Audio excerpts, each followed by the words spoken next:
یہ سمن بکمن فہم، تو تاریکیاں دل میں اس وقت پر آتی ہیں جب انسان اپنے 7 گناہوں کو بڑھا دیتا ہے، غصہ، کینہ، حسد، بغض، شہوت۔ آپ رحمت للعالمین بن کر دنیا میں تشریف فرما ہوئے، آپ سارے عالم کے لیے رحمت ہی رحمت ہیں۔ ہم ہر ایک سے پیار کریں، ہر ایک سے محبت کریں، ہر ایک کو اپنا سمجھیں، ہر ایک کے دکھ درد میں ہم آپس میں مل جل کر ان کا دکھ درد بانٹنے کی کوشش کریں۔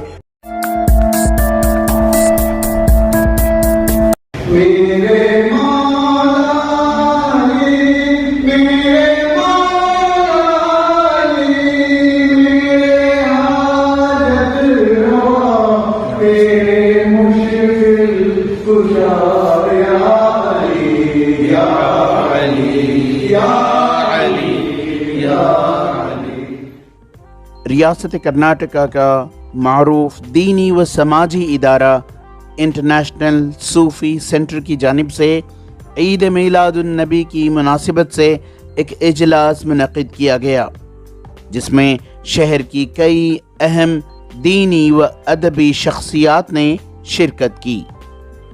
اجلاس میں مقررین نے پیارے نبی کی تعلیمات کا حوالہ دیتے ہوئے بتایا کہ انسان مذہبی رواداری، مساوات کو اپنی عملی زندگی میں رائج کرے، حقوق العباد کو بجا لائے اور ایک دوسرے کی مدد کر کے معاشرے میں امن و بھائی چارے کو فروغ دے۔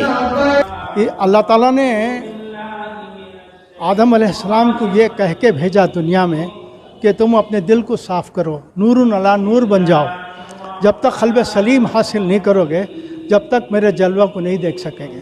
تو اللہ تعالیٰ نے سارے نوح آدم کو یہی پیغام دیا ہے اللہ نے کہ اپنے قلب کو منور کرو، اور جس کے دل میں رائی برابر بھی اگر کوئی برائی ہے تو اس برائی کو اللہ تعالیٰ بڑھا دیتا ہے۔ فی قلوبہم مرض فزادہم اللہ مرضا۔ تو یہ سمن بکمن فہم، تو تاریکیاں دل میں اس وقت پر آتی ہیں جب انسان اپنے 7 گناہوں کو بڑھا دیتا ہے، غصہ، کینہ، حسد، بغض، شہوت، لالچی اور اس قسم کی برائیوں سے انسان انسانیت سے ہٹ جاتا ہے۔ اگر انسان انسانیت میں آنا ہے تو اس کو ایک مکمل کامل انسان کے ہاتھ پر تربیت حاصل کرنا ہے۔ نہ تھی محدود صحرائے عرب تک بارش رحمت، محمد مصطفیٰ نے آبیاری کی زمانے کی۔ یعنی حضور اکرم صلی اللہ علیہ وسلم کی ذات نہ کسی خاص فرقے کے لیے، نہ کسی خاص خطے کے لیے، نہ کسی خاص قوم کے لیے مبعوث ہوئی تھی دنیا میں، بلکہ آپ رحمت للعالمین بن کر دنیا میں تشریف فرما ہوئے، آپ سارے عالم کے لیے رحمت ہی رحمت ہیں۔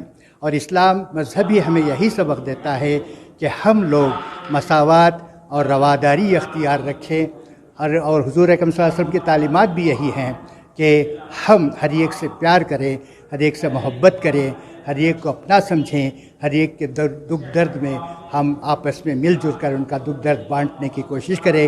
جیسا کہ حضور صلی اللہ علیہ وسلم نے کہا کہ حقوق اللہ کے ساتھ حقوق العباد بھی ضروری ہے۔ ہمیں اسلام یہی تعلیم دیتا ہے کہ ہم ہر ایک کے ساتھ رواداری، ہر ایک کے ساتھ مساوات، ہم آہنگی اور یکجہتی کا مظاہرہ کریں اور مل جل کر رہنے کی کوشش کریں۔